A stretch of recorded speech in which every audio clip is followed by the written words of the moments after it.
আমি Krishnakoli Mahato, MA PhD।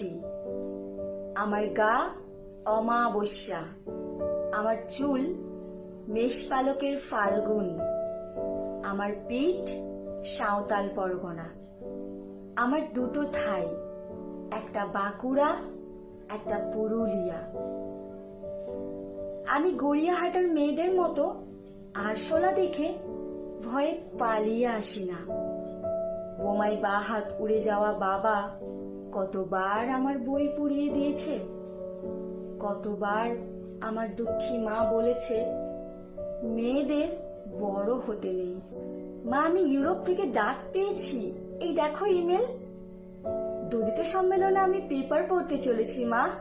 আমি তোমার কৃষ্ণকলি মাহাতো, MA PhD।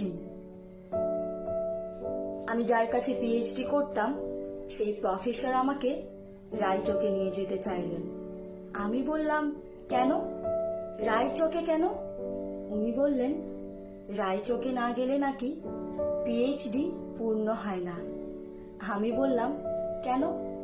আমি আপনার ফ্ল্যাটে যেতে পারি। উনি আঁতকে উঠে বললেন, না না, আমার বাড়ি না। আমার PhD 1 বছর পিছিয়ে গেল। আমি ফোন করলাম, স্যার আমি রায়চকে যাব।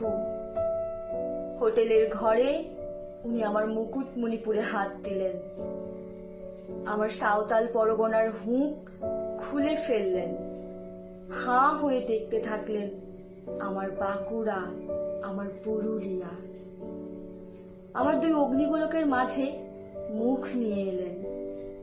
তখনই চিৎকার, আগুন আগুন আগুন!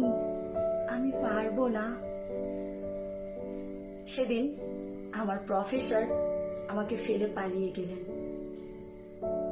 আমি কৃষ্ণকলি মাহাতো, MA PhD।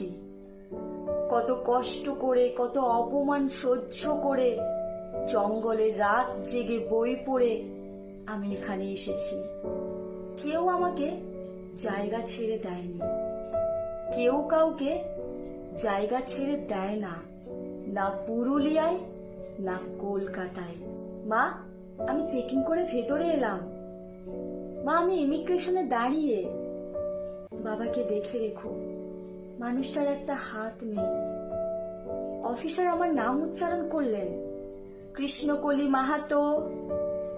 আমি বিমানের সিঁড়ি দিয়ে উপরে উঠছি মা। বিমান সেবিকা আমাকে ম্যাডাম বলল। আমার নাম্বারে নিয়ে গিয়ে